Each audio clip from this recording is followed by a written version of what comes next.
Let's start. If you want, Roberto, can you please present and introduce Professor Stephen Dace? Thank you. Sure, thank you. Hola, pues muchísimas gracias por participar en esta sesión de e-CHEM con la Universidad de Ottawa. El día de hoy nos acompaña el profesor Stephen Dace y nos va a presentar, nos va a hacer una presentación acerca de business management y de emprendimiento. Entonces, una plática muy interesante con él. Professor Stephen, thank you so much. You can continue the presentation. That's great, thank you.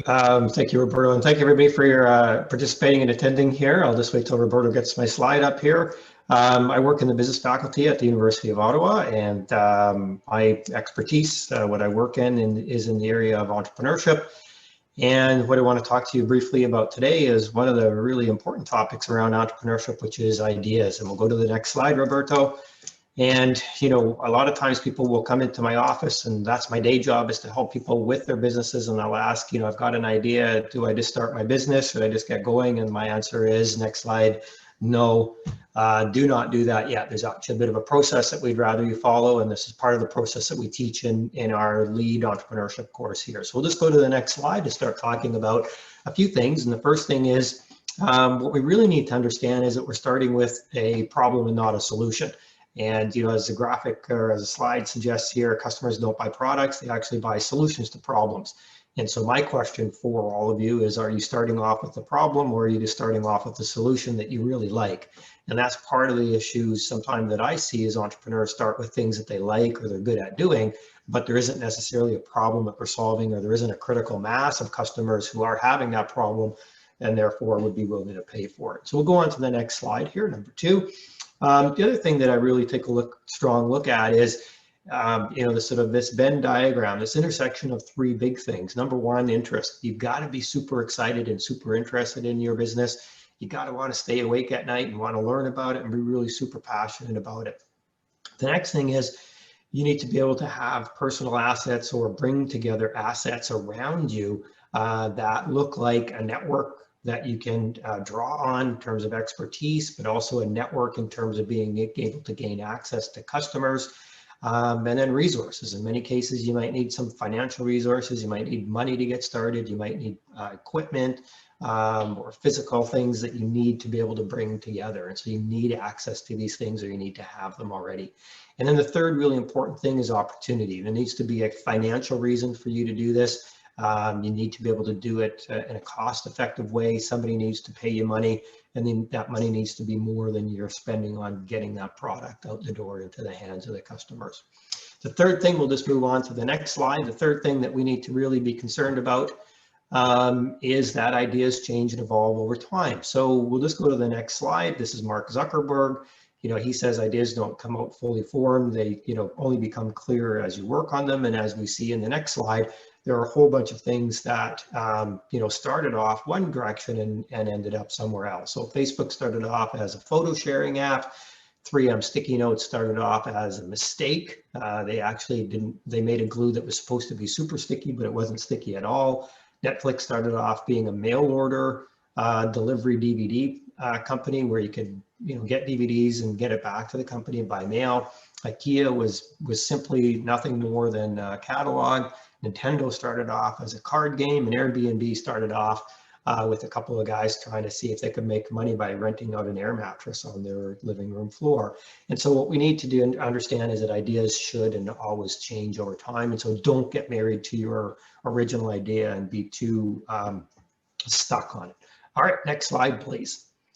The next thing is you need to share your idea. A lot of times people are scared to share their idea, and they're scared for 2 reasons. One, they think their idea is going to be stolen, but the reality is most people don't want to steal your idea. And if I wanted to steal your idea, I'll just wait till you're up and running, and then I'll steal it anyway. So I wouldn't not share my idea because I'm scared of it being stolen. And second of all, the reason why people don't share their ideas because they're scared that people will judge them. And the reality is, I like it when people judge me as it relates to new business ideas, because I want to hear their opinions. I want to hear why they're stuck on my description of it. I want to hear what they're not getting, because that'll just help me to come up with a better idea and formulate a better version of that idea. So please share your idea. you need to get good positive feedback, and you're only going to be able to get that if you're sharing your idea. And we'll go on to the next slide.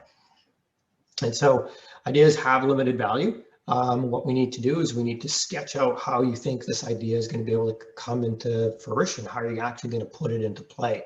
And so our next slide here is actually a diagram of Alexander Osterwalder's business model canvas that he came up with about 10 years ago. That's still a bit of an industry standard that says, let's sketch out all the answers to these questions here to help us understand how we actually need to move forward and put our business into play. Because an idea isn't really worth it anything unless you actually get it up and running.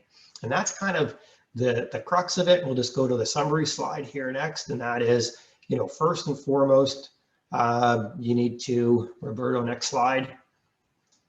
So this is the guy, this is Alexander Osterwalder. Look him up. There's lots of great resources around there. And now we'll go to the next slide, which is number one, start with a problem rather than just something that you like doing. Make sure that you're not only interested, but can pull together resources and your business idea can actually make money.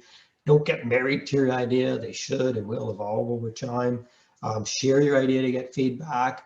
Prepare to act on your idea. Operations matter. And then next, sketch out your business idea in terms of how all the pieces of your business are going to be able to operate to make money. And then finally, come to the University of Ottawa. Telfer School of Management will give you the rest of the answers in terms of how to move forward with your business. And that's it for me. I'm happy to take any questions or leave it at that. Thank you, Professor Stephen Days. Very interesting. Now we're gonna welcome Gabriela from your recruitment team in Mexico. Gaby, bienvenida nuevamente. Gracias por estar otra vez aquí con nosotros.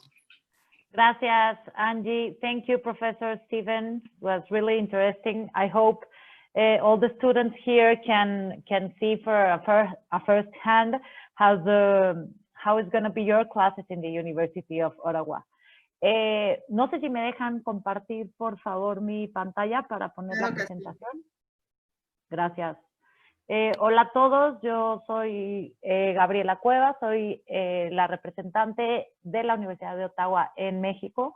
Nosotros tenemos oficina aquí, por lo tanto, somos locales, hablamos su idioma, entonces, bueno, por lo tanto voy a hacer la presentación en español, aunque esté en inglés, pero cualquier duda que tengan, por favor, no duden en contactarme. ¿Pueden ver la presentación de Ottawa? Sí la vemos, Gaby. Ah, muy bien, entonces ya de una vez para ponerlo. Exacto, así, muy bien. Ok.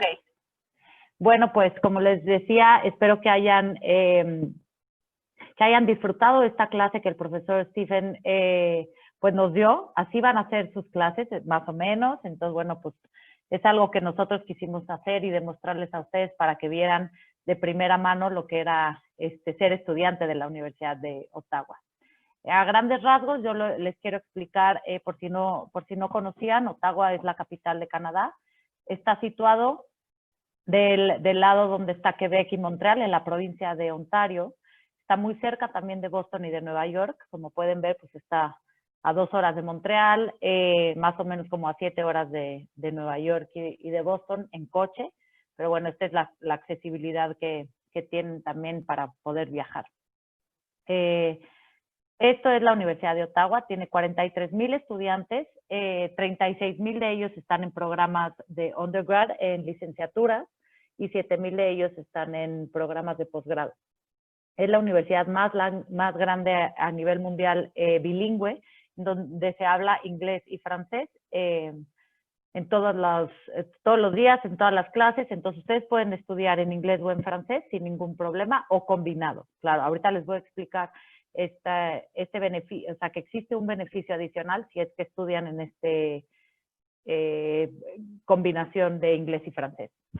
La Universidad de Ottawa está dentro del 1% de las universidades a nivel mundial, en el top 1%, y es la número 7 en Canadá. Entonces, bueno, pues es una universidad con un prestigio inigualable. El 18% de sus estudiantes son de la comunidad internacional, provienen de alrededor de 155 países alrededor del mundo, por lo que pues es una universidad que le gusta mucho y fomenta esta diversidad y multiculturalidad. Este es el campus, más o menos como para ubicarlos un poco. Es un campus dentro, le dicen City Campus, porque es una universidad que está dentro de la ciudad. Aquí, como pueden ver, está el centro, están los edificios más emblemáticos de Ottawa. Y del otro lado del río está la provincia de Quebec. Entonces tienen esos dos, están a la mano pues estas dos provincias, lo que es Ontario y Quebec en Canadá.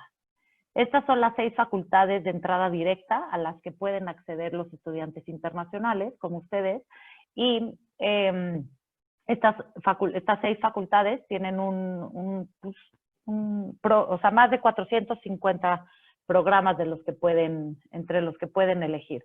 Está la Facultad de Artes, Management, que es de donde enseña el profesor Stephen, Social Sciences, la Facultad de Ciencias, de Health Science y de Engineering. Más o menos, este es un resumen de cómo tiene que, del proceso de admisión. Las aplicaciones, como pueden ver, ya empezaron el 17 de septiembre, ya se abrió el proceso de aplicación. Estos tienen un deadline del 1 de abril, entonces, tienen de aquí, para los estudiantes que ya están en último año, pues tienen ya de ahorita a abril para concluir este proceso de admisión. Obviamente, entre más rápido empiecen su proceso de admisión, más rápido tendrán su carta de aceptación y así podrán ir adelantando todos sus trámites. Para poder hacer iniciar este proceso de admisión, es necesario que lo hagan a través del WAC. Esta página de WAC es donde la provincia de Ontario, junta todas las aplicaciones de sus estudiantes internacionales y una vez que llenen ese formulario, que es el 105, ahí lo pueden ver marcado, ese es el formulario para los estudiantes internacionales. Una vez que ustedes llenen ese formulario, les va a pedir el pago como de $150 aproximadamente, que les permite aplicar a 3 universidades distintas en la provincia de Ontario. Y la Universidad de Ottawa va a jalar su aplicación y ya les va a mandar otro correo con sus credenciales para que puedan entrar a la plataforma de la Universidad de Ottawa y ahí ir subiendo sus documentos. Se necesita que ya tengan el Secondary School Diploma o si están en bachillerato internacional que tengan sus interim marks por el 12º grado, que cumplan los requerimientos mínimos de los programas de su elección. Cada uno de los programas, me parece que después les van a compartir las ligas que nosotros les proporcionamos a e-CHEM, en donde van a poder ver todo el catálogo de programas y ahí es importante que al que les llame la atención entren a ese programa para ver los requerimientos mínimos de las materias que se necesitan para entrar a ese programa, ¿ok? Obviamente de idiomas pues, se necesita un TOEFL o un IELTS y si van a estudiar en francés también completamente se necesita otro examen de francés que generalmente es el DELF, ¿no? Aquí en México. Esta era la ventaja que les comentaba. Esta es una modalidad que tiene la Universidad de Ottawa únicamente en el mundo. Es estudiar en francés e inglés al mismo tiempo. Es French Immersion en el que mínimo 3 de sus 5 materias que van a llevar al trimestre las tomen en francés. Esto es que pues, el profesor les va a hablar en francés, pero ustedes pueden hacer sus tareas en inglés, presentar en inglés y todo, pero el chiste es que ustedes vayan entrando a este mundo de francés y al final de su carrera salgan con el francés ya perfeccionado en un nivel de C1. Esto, la ventaja que tiene es que les van a cobrar la colegiatura como estudiantes locales, como estudiantes canadienses, y esto pues, se refleja en una beca aproximadamente de $100,000 canadienses a lo largo de sus 4 años de licenciatura. Ya hay más de 2,000 estudiantes en este programa de French Immersion. Es importante aquí aclarar que ustedes pueden estudiar o en inglés completamente, la universidad tiene programas en inglés, tiene programas en francés completamente o pueden estudiar en este French Immersion, ¿ok? Son estas 3 modalidades. Otra de las ventajas que tiene la Universidad de Ottawa son los programas de co-op. Este co-op es un programa que les permite trabajar mientras están estudiando. Entonces, al primer año de su licenciatura ya pueden entrar a trabajar ¿Esto qué les va a permitir? Tener experiencia profesional como ventaja competitiva frente a sus compañeros. Ya pueden recibir un sueldo además, o sea, pueden ganar entre 35 y 45 mil dólares canadienses en total. Y con esto también pues financiar sus estudios. Van a poder hacer un network importante y también pues van a poder viajar. Además de que van a salir de la carrera con esta experiencia profesional que ninguna otra universidad les puede dar y pues es mucho más fácil que consigan un empleo allá en Canadá también o en cualquier lugar del mundo. Esta es más o menos como la tabla de costos que ustedes tienen que pues, considerar si es que van a estudiar en la Universidad de Ottawa. Para los international students, las tuition fees están entre 28 mil y 65 mil dólares canadienses anuales, pero, pues bueno, o sea, depende mucho de la facultad, depende mucho del programa, pero recuerden este beneficio adicional de estudiar en francés o en French Immersion, que es en el estudiar de los dos, inglés y francés.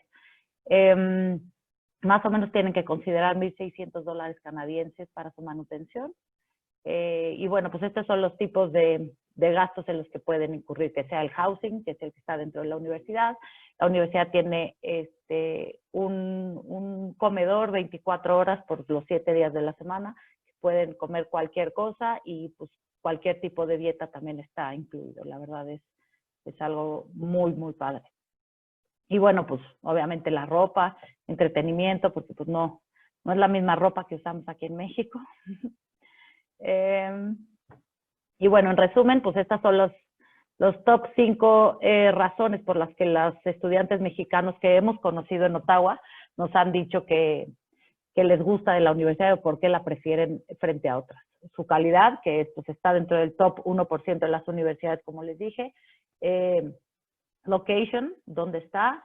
Que es capital, tiene el estilo de vida, es una ciudad, es de las mejores ciudades para vivir, está rankeada como una de las universidades, de las ciudades con mejor calidad de vida y el estilo multicultural y diverso. La flexibilidad, que pueden escoger entre más de 500 programas y pueden ir haciendo sus variedades de estos programas para hacerlo más especializado o como ustedes lo quieran hacer, ¿no? Los programas de co-op también, y el bilingüismo, que es esto de estudiar en francés e inglés y perfeccionar ese tercer idioma o cuarto, no sé, en cada caso, ¿no? Y bueno, por último, pues estos servicios para la universidad es muy importante la salud mental y física de los estudiantes y tiene todo este tipo de terapias para que ustedes no se sientan solos. Los student mentors, que el día de hoy, bueno, este año ya tenemos un estudiante mentor mexicana que les puede ayudar. Proviene de una institución de México, así que les puede ayudar con cualquier duda también. Y pues esta pet therapy que pues a veces uno se siente alejado de su familia y de sus mascotas, pero bueno, con esto les ayudamos. Y bueno, por último, aquí es donde nos pueden contactar con mucho gusto. Puedo resolver también sus dudas. Muchas gracias, Gaby. Gracias. Thank you, Professor Stephen Days, once again. Una preguntita, nos están haciendo algunas preguntas, Gaby, como ¿Sí? hicimos, o como vamos a hacer con todos los estudiantes a lo largo del día, ya te las haremos llegar.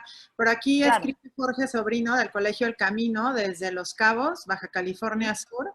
Él está en el grado 12 y quiere saber qué tipo de becas se ofrecen para estudiantes internacionales. Y hay otra más, no sé en qué escuela estás, Borja Baños, pero dice, are the language requirements fulfilled if we take high-level literature in the IB? Esas son dos preguntas que quizá puedes contestar para cerrar. Sí, claro que sí. En cuanto a las becas, no existen como tal becas de admisión para estudiantes internacionales. Es muy difícil llegar con una beca a la universidad, pero una vez estando en la universidad, existe beca de mérito, que es esta Merit-Based Scholarship, en la que si ustedes tienen un promedio de arriba de 85 cada semestre o cada trimestre, la universidad les regresa $1,000 o les paga $1,000 como de beca, digamos. Entonces pueden llegar a ganar más o menos $8,000, $9,000 a lo largo de de los 4 años que dura la carrera. Ese sería uno. La beca más importante que tiene la Universidad de Ottawa o el beneficio para los estudiantes internacionales es este French Immersion Stream, o sea, este programa en el que ustedes pueden estudiar francés, inglés o estudiar en francés completamente y les cobran la colegiatura como canadiense o como estudiante local, ¿no? Ahí sí es una beca aproximadamente de $100,000–150,000 a lo largo de estos 4 años. Y bueno, también hay una página, directamente en la página de Ottawa hay una sección de scholarships para que ustedes vean todas las becas a las que ustedes pueden acceder como estudiante internacional también, y dependiendo de la facultad. Esa sería la primera. Y la segunda, en cuanto al requerimiento del IB, es también, digo, no sé para qué programa sea, porque como les decía, cada uno de los programas de licenciatura tiene sus requerimientos especiales en materias. Entonces, no estoy segura de ese de literature, pero si me lo está preguntando como de si eso cubre su idioma inglés, no. Tiene que ser el TOEFL o IELTS también. Muchas gracias, Gaby. Pues gracias por el tiempo. Una rápida que creo que es importante. Hay alguien que escribió que si tienen el nivel B1 de francés, es suficiente. De hecho, el French Immersion está hecho para los estudiantes que lleven más o menos un B1 en francés, o sea, que hayan tenido algún curso en su vida de francés y que más o menos tengan un B1, con eso pueden entrar al French Immersion Stream. Hay un examen que la Universidad de Ottawa les va a hacer antes para calificarlos, para ver si son elegibles para este French Immersion Stream. Genial. Muchísimas gracias, Gaby, por acompañarnos. Gracias. De nada, gracias a ustedes. Thank you, Professor Stephen, once again. So we're going to stay now with Memorial University, and we'll see you later. Gracias, Gaby. Okay. Gracias, adiós. Gracias. Estudiantes y counselors de las preparatorias en México, gracias a todos. Si pueden ahí anotar en lo que hacemos el cambio rápidamente de qué colegios nos acompañan, estaría padrísimo para poder saber de dónde están, aunque ya tenemos una idea. Con algunos de ustedes sabemos que hay chicos del Camino, de Los Cabos, que hay chicos de Puebla, del Castlefield. A ver, quiero leer, si me escuchan por ahí, de qué otros colegios nos acompañan. Colegio Williams, muy bien. Hi, Thomas. We're just switching. We're just switching and reading where are all of these students logged in right now from. So here you can read in the chat section that they are joining us from a bunch of schools like Colegio Williams, which is in Mexico City. El Camino is in Southern Baja State, in Los Cabos. I don't know if you've heard about Los Cabos, Thomas. But it's a beautiful area in Mexico where there's beautiful beaches. And then we have Instituto Kipling here in Mexico, in the state of Mexico. Colegio Castlefield, which is from a different state again.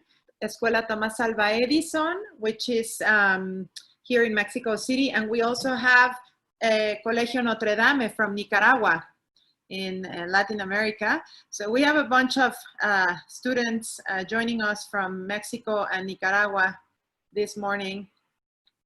Thank you. Gracias a todos. Ok, y así como estuvieron haciendo, chicos, en la sesión anterior, los invitamos a participar haciendo preguntas en el chat de preguntas y respuestas.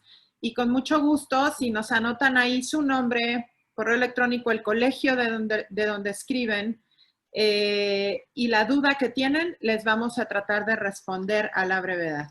Okay, so welcome, Professor Thomas Young, once again. Hi, good to be back. Welcome back.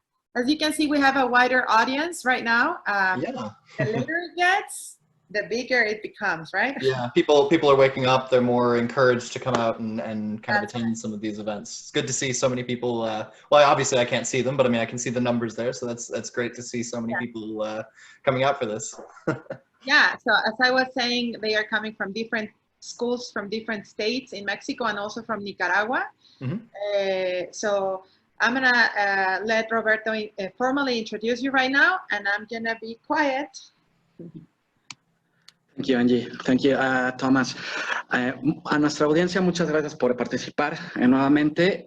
En este momento vamos a tener Memorial University con el profesor Thomas Young, quien nos va a hablar de Fine Arts y nos va a platicar acerca de la universidad y de la oferta educativa que tienen. Entonces, muchas gracias. Thomas, thank you very much. And you can start, and I will be following with the presentation. Robert, just one quick question. On the schedule, we were supposed to be doing environment and sustainability for this session. Is that still the case? I'm sorry. Yep. Yeah. Sorry. Maybe you can. You would like to answer to this question. It's a general question, Thomas. Sure. Mm-hmm. That a student named Paola Camarena is asking in the chat. She's asking if there's possibilities of studying medicine in Canada as an international student. Yes, so medicine in Canada, studying medicine in Canada is a little bit of a complicated process, but we do offer medicine through Memorial University. If you want to become a doctor in Canada, you actually have to do about 8 years of school in total.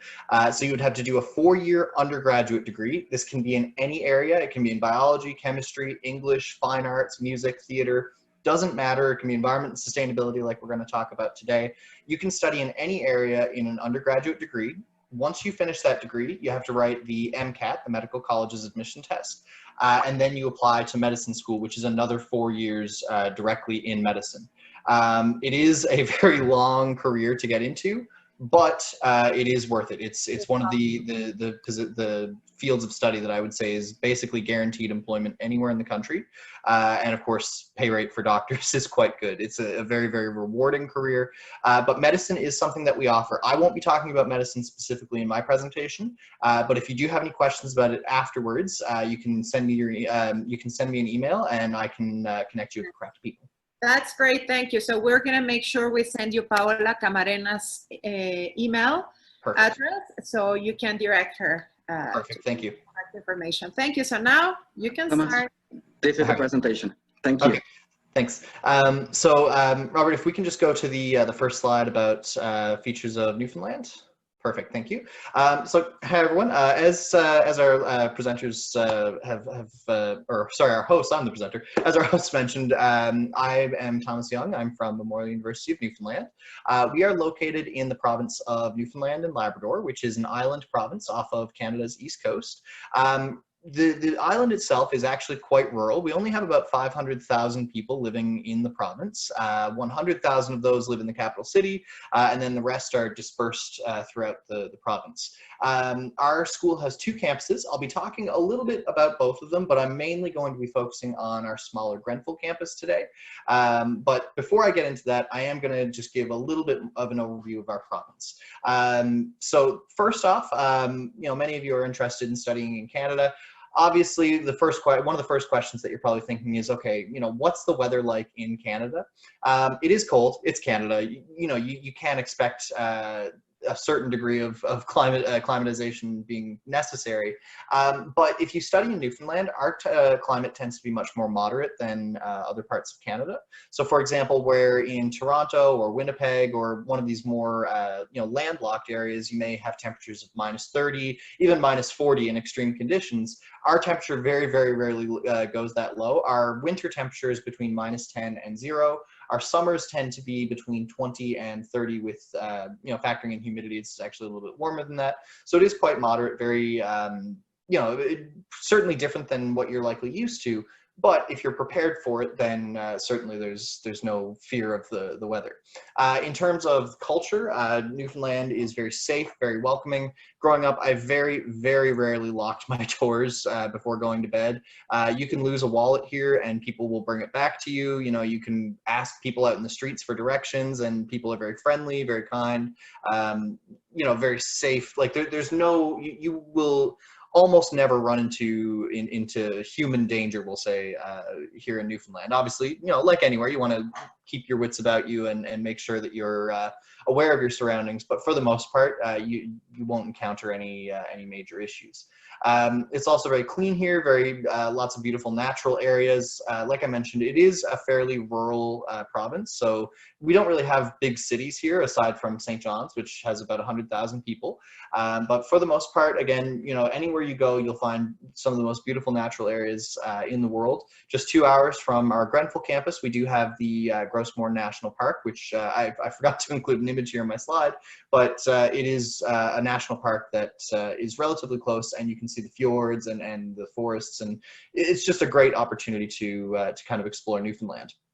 So I'm just going to launch into a little bit of an explanation about our campuses. So Robin, if I can get the next slide, please. I won't go into too much detail about the St. John's campus. Again, this is our larger campus based out of the city of St. John's. There are a number of programs there that you can avail of. Unfortunately, the environmental sustainability program is not offered through St. John's, which is the program I'll be focusing on today. But if you are interested in any of these, you can write me after the session is over. Robert, the next slide, please. What I will be talking about is our Grenfell campus, which does offer the Environment and Sustainability Program. So the campus population is about 1,400 students in a city of about 19,000. So it's a very, very small city and a very small, very close-knit campus. But what that means for you as a student is that your class sizes are also very small. So our average class size is about 1 professor for every 17 students. Obviously, in first year, you will find larger classes. Math, psychology, business may tend to be up to 80 or 90 students. Once you get to your second and third year, that number shrinks down drastically. By fourth year, you may have classes as small as 2, 3, 4 people. So it's a really good opportunity to get to know your classmates, but more importantly, it lets you get to know your professors really well, which can help build your CV, your resume, and kind of give you some references for applying for future grad studies or a career in the future. Okay, so next slide, please. The program that I'm going to be really focusing on here today is actually a relatively new program. It's the Environment and Sustainability Bachelor's Program. It's divided into 2 streams, Environmental Studies and Resource Management. The 2 streams are relatively similar. Either way, you're getting a BES, Bachelor of Environment and Sustainability. The main difference is that Environmental Studies has a bit more of an arts focus, where you'll be studying things like economy. You'll be studying, for example, sociology, political science, policy related to the environment. Whereas with resource management, you'll be looking more at geography or you know, the biology and the chemistry of resources and how we can kind of manage them for a more sustainable future. Again, either stream, you will be doing kind of a holistic sort of approach where you'll do coursework in all the different fields, but it is a very wide-ranging sort of program. Next slide, please, Rob. So this is just some information off of the website, kind of outlining what the program actually does. Like I said, it is a very wide sort of scope to kind of study from. So you're getting access to a lot of different things, and it prepares you for work in a number of different fields.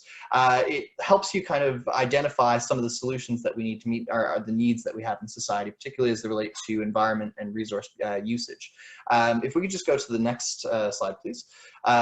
This is just kind of an idea of what kinds of careers you can find with resource management or environmental studies. You could end up working for government, you could work in the nonprofit sector, you could end up working in research, or you can take your studies further at the graduate level and kind of build on from there. And either way, you'd still end up back in likely one of these careers. But because it's just such a wide variety of things, the doors are really open for you as an individual to kind of get out and explore and find lots of different opportunities for you. Next slide, please. Perfect. And one more, sorry. So to get into the program, if you're studying in the national education system, you will have to complete high school with a minimum of an 80 in your required subject areas. For us, required subject areas are English, math, a lab science, a language or social science, and then 1 additional elective. Those are all required for entry into the BES program. They are also required for any of our Bachelor of Arts or Bachelor of Science programs as well. So if you're interested, say, for example, in environmental science as opposed to the BES, you would still have to demonstrate these same requirements. Additionally, you do have to present English proficiency through, it can be through IELTS with a 6.56 in reading and writing. If you don't have IELTS, that's okay. We also accept Duolingo, we accept TOEFL, and a number of other options for that can be found on our website for proving English proficiency. If you can't meet English proficiency through standardized testing, we also offer ESL bridging, which is basically a minimum of 1 semester where you study with us doing almost entirely English courses, you know, building your 4 skills, listening, speaking, reading, writing, and also you can use that to obtain 1 or 2 credit courses during your English study, and that can help you bridge into undergraduate. Next slide, please. If you do choose to study with us, you are able to live on campus. And in fact, we do encourage students living on campus during their first year of study, largely because on-campus accommodations do tend to be much more affordable than off-campus. Per year, you're looking at usually around 3,000 to 4,000 Canadian dollars for living on campus. We do have 3 sites, the Arts and Science Residence, Res Complex, and Chalet Apartments, which do increase in price as you go up. But all of our rooms are semi-private, meaning that your bedroom is completely yours. You just share a porch and a bedroom with, a porch and a bathroom, not a bedroom, with 1 other student, unless you're in the chalet apartment, in which you would share your private kitchen with 3 students, and then that would be it for the chalets.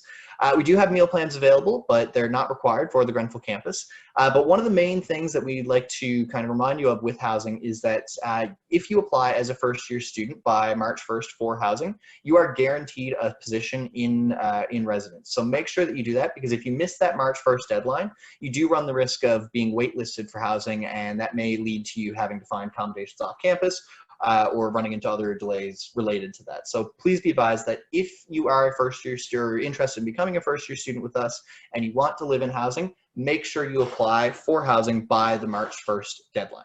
Okay, next slide, please.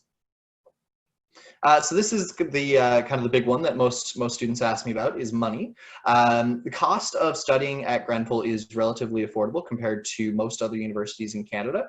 Our provincial government subsidizes our education very, very heavily in Newfoundland, and per course our charge is $1,146, meaning that if you study 10 courses in 1 year, which is the standard for full-time students, your total tuition is going to be $11,460.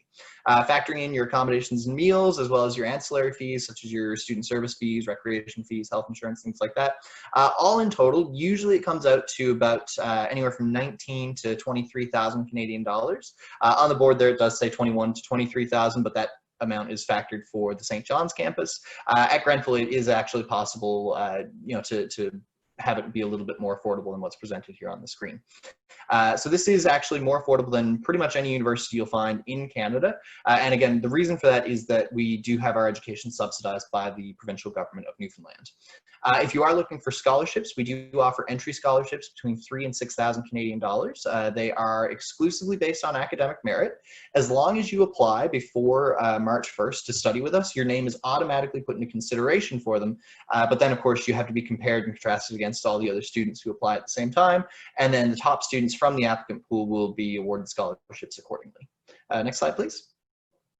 So this is pretty much all that I have for my total presentation. I do have my contact information here. Again, I mostly represent the Grenfell campus. However, if you do have questions about St. John's, I'd be happy to answer them. That said, St. John's questions should go through admissions@mun.ca, as they do tend to be a little bit more knowledgeable about St. John's programs than I would just where I do most of my work through Grenfell. So I'd be happy to answer any questions if anyone has, but Angie, I'll pass it back to you. Sure. Thank you, Thomas, for taking the time to explain to all of us about your great university. Just a few questions to finish, if you may. They were asking in the chat if Memorial University offers actuarial sciences and psychology. Sorry, aquarial or actuary? Actuarial. So unfortunately, we don't have actuary sciences, but we do have psychology. We offer psychology as both an art and a science, so you can choose which stream that you want to enroll in, and it would be a 4-year program. And the cost for all of our programs is the same, so that those tuition numbers would be identical for psychology. Okay. And then there's another question. I'm going to read it just as it is. It says, Newfoundland is geographically isolated from the rest of Canada. What methods does the province have to be able to access the mainland? So if you want to get to the mainland from Newfoundland, you'd have basically two options, three if you like to swim. I don't encourage that last one though. But the main two methods would be by taking the ferry from Port aux Basques, which is an overnight trip. It's a bit longer, but it is more affordable. The other option would be flying. If you come to the Grenfell campus, you can fly in or out from Deer Lake, which is about 45 minutes outside of the city of Corner Brook. If you're in St. John's, you can actually fly directly from St. John's to Toronto, Ottawa, Halifax, any of the major cities, basically on the mainland. Okay, thank you. He's also asking what's the price for Canadian students. I assume he is Canadian. Yeah, if he's a Canadian student, then, and I would have to look up to verify this number. I believe it's $2,550 per year, but I think that's the Newfoundland number. For non-Newfoundland Canadian citizens, I would have to look up the number because again, I mostly deal with international students. Yeah. It would be, I think it's a little over 3,000 per year, if I'm not mistaken. But I can look that up and verify it for you after the session. An address to make sure that we let you know, and you can connect with him directly with that answer. Again, Borja Baños is asking the same question he asked the previous university, which is if we take high-level literature in the IB, are the language requirements fulfilled? And there's two last questions, and that's it. We're gonna close it for the next university. It says, do you offer the chiropractic field? What can you tell me about it? And are there alternatives to get my chiropractic license quicker? So unfortunately, we don't offer chiropractic licenses. The closest we would have is human kinetics and recreation to the St. John's campus. If the student is studying in the IB program, normally they're not required to submit English proficiency, but that would be determined by the admissions office when they apply. If the student wants to send me their transcript and their credentials afterwards, I can certainly take a look at it and give a little bit more of an in-depth answer then. That's great. Okay, so we have more questions. Unfortunately, we don't have the time to go further, but we will copy these questions that they are asking Memorial. I'll just tell you they're asking if you have veterinarian, if you have mechanical engineering. So we will make sure our team is copying all of these questions to send them to you right after. And we'll see you later. Thank you so much, Tom. Thank you. Have a good day. Gracias a todos. Vamos a darle entonces la despedida a Thomas y por último tenemos la tercera presentación de este horario, que es St. Mary's University. Vamos a darle la bienvenida a Lauren Cullen. Roberto, si gustas cambiar la presentación a St. Mary's. Y no sé si Lauren ya está como panelista. A todos los estudiantes que han estado escribiendo sus preguntas, nosotros estamos asegurándonos de copiar sus datos, por eso les estamos pidiendo poner su nombre, correo electrónico, como lo están haciendo, gracias, el colegio de donde nos visitan, en qué grado están y cuál es la pregunta, ¿vale? Lauren, thank you very much. Hello. Hi. How are you? I'm fine. How are you? We're good. So welcome once again. We have a bit more than 100 students signed up for your presentation, so I'm not going to take more time from you. Robert, if you can just formally introduce Lauren. Sí, gracias. Bueno, Lauren, thank you very much for being here. A nuestros participantes, Lauren Cullen nos acompaña de St. Mary's University. Ella nos va a platicar acerca de la universidad y nos va a platicar también acerca de un tema que es ¿por qué estudiar en Canadá? Entonces, Lauren, thank you again. And you're going to start and I will be following you on the presentation and I will be changing the slides, okay? Great. Thank you so much. Thank you. Okay. Hello, everyone. My name is Lauren, and as Robert said, I am from St. Mary's University, located on the very beautiful east coast of Canada. So I'm going to start off by talking a little bit about why international students might choose Canada, and then I'll highlight some of the specifics about St. Mary's University. So Robert, if you could move to the next slide, that'd be great. So you probably recognize this map. It's Canada, and we have a very big country and very diverse country with lots of great post-secondary options. So I am located on the eastern side in Nova Scotia. Today you've also seen presentations from Ontario and from Newfoundland. But what I like to emphasize here is that you have lots of choices. No matter where you choose to go, you are going to get a very high quality education. When you're looking at Canada, it's all about finding the right fit for you. So whether you're looking for a big city or a smaller city, like where I'm from, or a small town, we have all of that. Next slide, please, Robert.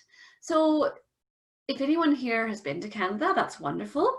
If you haven't, you might have some stereotypes like that it's cold year round. It's not. I'm looking outside now at blue sky and bright warm sunshine. Doesn't snow year round. We don't eat maple syrup on everything. We say sorry and thank you a lot, but you know, maybe that just comes from politeness. But one of the main things that I want you to think of when you think of Canada is quality of education. So Robert, next slide, please. We have consistent quality across the country. So we're all public institutions, including St. Mary's University. So we don't have an official ranking system. That's not something that we do in Canada. So again, it's looking at the right location for you. What part of the country do you want to be in? The right size campus, the right program, campus culture and environment. All of those decisions are important into where you choose to study. So you can rest assured that your education in Canada is very high quality. That's recognized around the world. Canada has the highest rate of adult population with a post-secondary education among the OECD countries. And I think that comes back to the accessibility because of the public nature of education. Next slide, please. So one of the key reasons, other than the quality, why I think international students are choosing Canada is the opportunity to work. So as an international student, as you've seen so far in the presentations today, you can benefit from research, cooperative education, paid internships, field experience. All of that is available to you. And while you study, you are allowed to work part-time on or off campus 20 hours a week. And after you complete your education, as long as you are in at least a 2-year program, you are able to work in Canada for up to 3 years after your graduation. So pretty exciting opportunity. So Canada is very tolerant and inclusive. It's, we're the first country in the world to adopt multiculturalism as an official policy. And this is important in all factors of life in Canada, but also in education. And then on the next slide, we can see an example of how Canada is safe and very welcoming, ethnically diverse with large immigrant populations, and certainly a really great place to live for international students. So I'll move into, on the next slide, talking a little bit about St. Mary's University, where I'm from. So we are the 3rd oldest university in Canada, founded in 1802. We've been around for a long time. On the next slide, you'll see exactly where we're located. We are in Halifax, which is the capital of Nova Scotia. Halifax is a beautiful city. It's a 2-hour flight from Toronto, or a 2-hour flight from New York, or a 1-hour flight from Boston or Montreal. So it is very accessible, and we are right beside the Atlantic Ocean, and we have the 2nd mildest winters in Canada as well. So in the winter, we don't have the extreme cold that you might experience in other parts of Canada. On the next slide, this is the downtown Halifax city center. It's very beautiful. We are beside the ocean. This downtown city center would be around a 15-minute walk from our campus. Halifax is home to around 400,000 people. We are the largest city east of Montreal. So you'll see photos like this. On the next slide, you'll also see beautiful images like this, not far from the city. On the next slide, you can see the downtown Halifax waterfront. Great place to be in the summertime. You'll have lots of restaurants and art galleries and farmers markets in Halifax. Certainly there's lots to do here, especially if you are a student. This is St. Mary's University. We are home to around 7,000 students. So we're a small to mid-sized university, primarily undergraduate. And as you can see in this photo, we are located all within one city block. So it's very interconnected. We are known for having a really strong sense of community. We are also known for our very diverse campus. So there are students here from 115 different countries, and a third of our students are international. We have a strong focus on experiential or hands-on learning as well. So you have co-op in almost every major. Research you can get involved in, like here, this is a geography student with his professor doing research on the ocean floor in the Bay of Fundy on tidal power. Lots of great research happening. There are so many ways to get involved as a St. Mary's University student. So just a quick snapshot on the next couple of slides into our programs. We have a Bachelor of Arts degree. All of our programs are 4 years. So in the arts, you have a lot of different humanities and social sciences. It's very flexible and all of our majors have the option for co-op. On the next slide, you'll see all of our business majors. We are home to a top business school in Canada called the Sobey School of Business. All of our majors here have the option for co-op as well. And all of our programs have a great focus on entrepreneurship as well.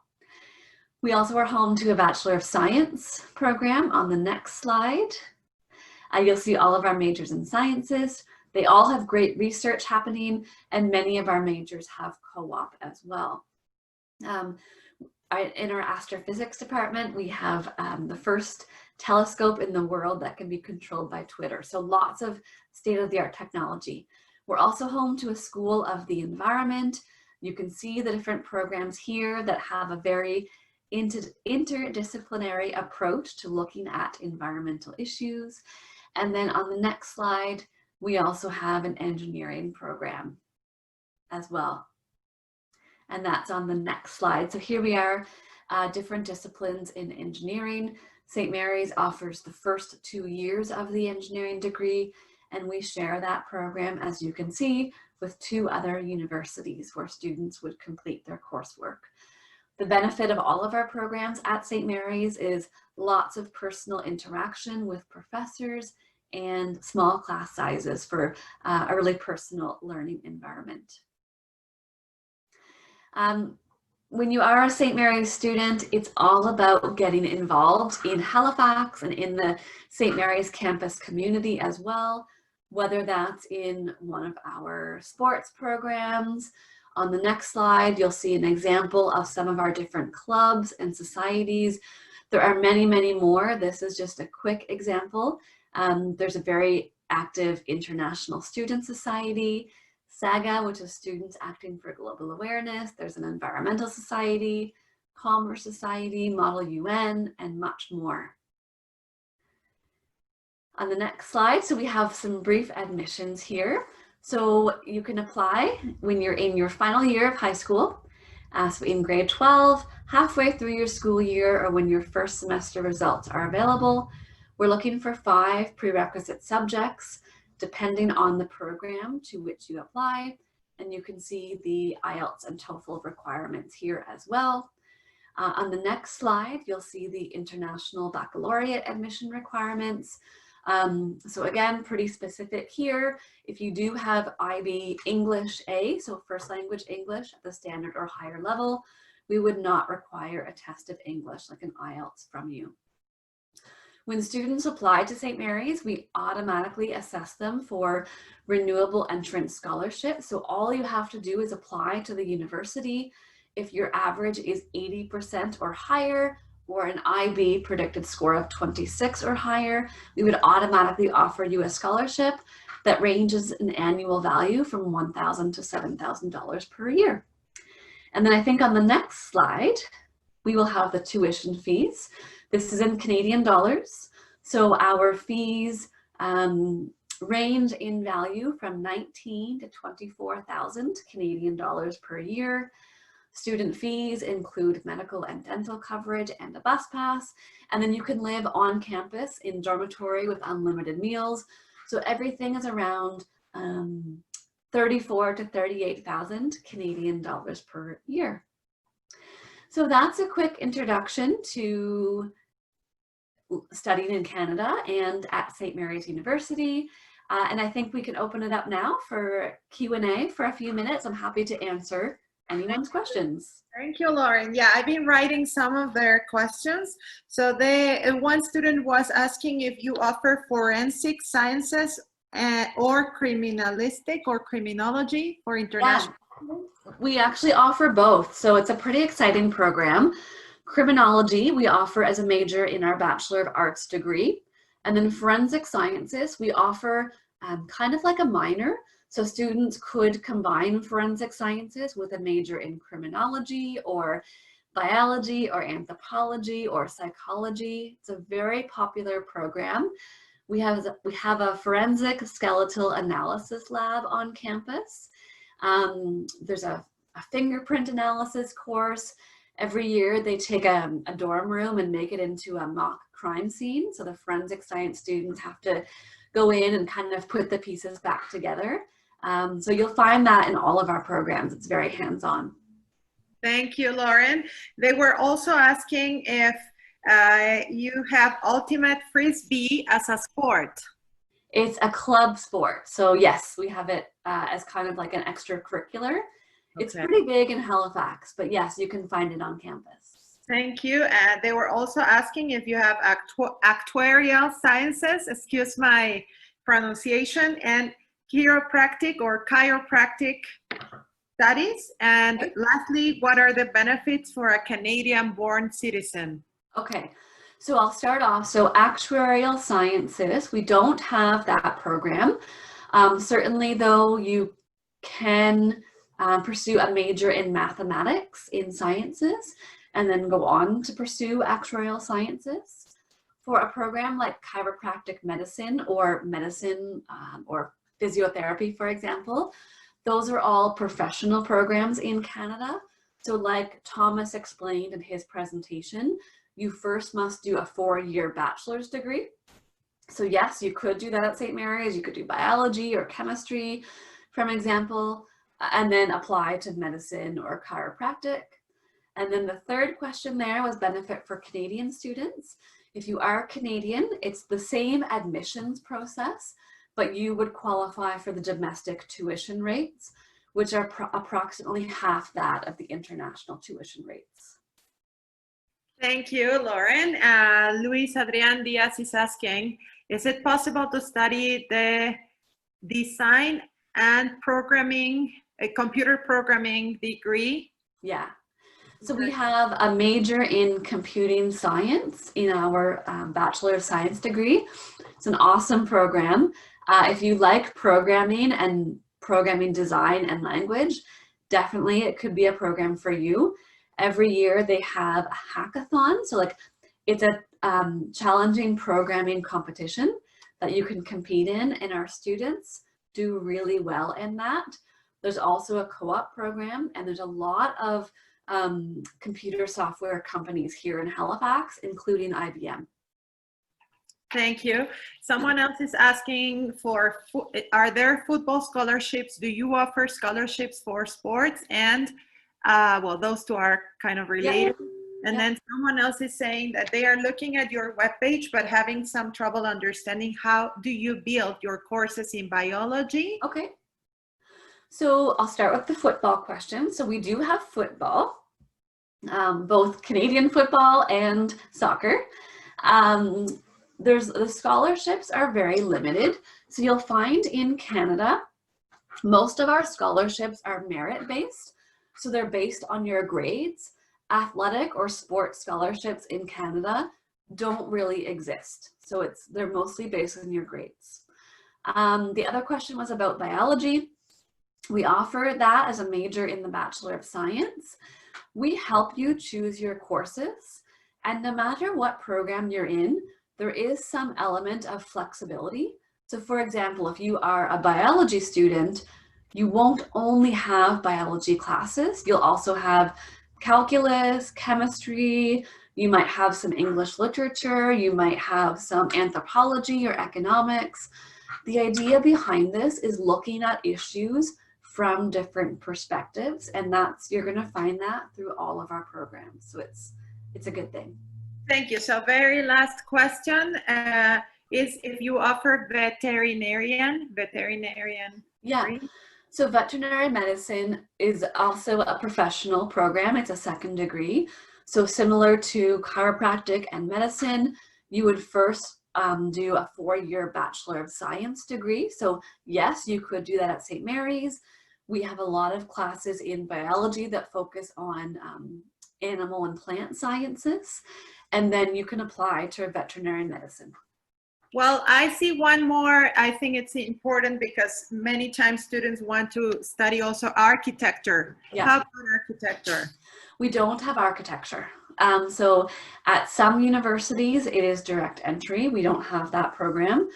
Other places, it is a second degree. So you could start off with, a science or a fine arts program, but it's not something that St. Mary's has. Okay, well, thank you. I think we've responded pretty much all the questions that students had. Thank you. We'll see you later, Lauren. Gracias a todos y a todas por haber estado aquí. Hoy a las 3 de la tarde nuevamente tendremos una tercera presentación de las 3 universidades del día de hoy, que son la Universidad de Ottawa, Memorial University of Newfoundland y St. Mary's University. Halifax. Los invitamos a regresar si tienen dudas o quieren preguntar algo más, o invitar a sus amigos que están en preparatoria para que entren y aprovechen esta oportunidad.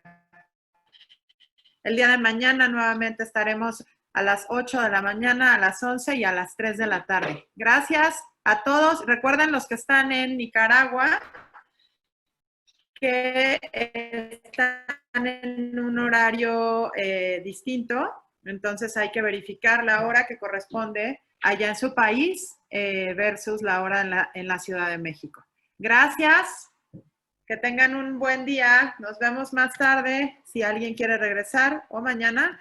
Alguien pregunta aquí, ¿van a salir universidades de Vancouver? No tenemos aquí, en este momento en la misión me parece que no hay inscrita alguna universidad de Vancouver, pero te podemos Paola para que te escriba alguien de nuestro equipo con alternativas en esta ciudad, ¿vale? Gracias. Y mañana, Robert, ¿nos puedes decir mañana qué universidades presentan? Están preguntando por aquí.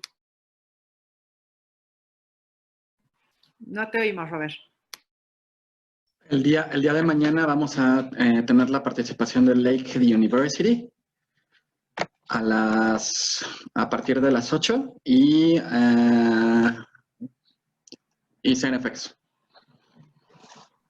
Gracias. Gracias. Muy bien. University y Saint FX University. Nos vemos mañana. Gracias a todos. Que estén muy bien. Al rato. Bye. Bye, bye.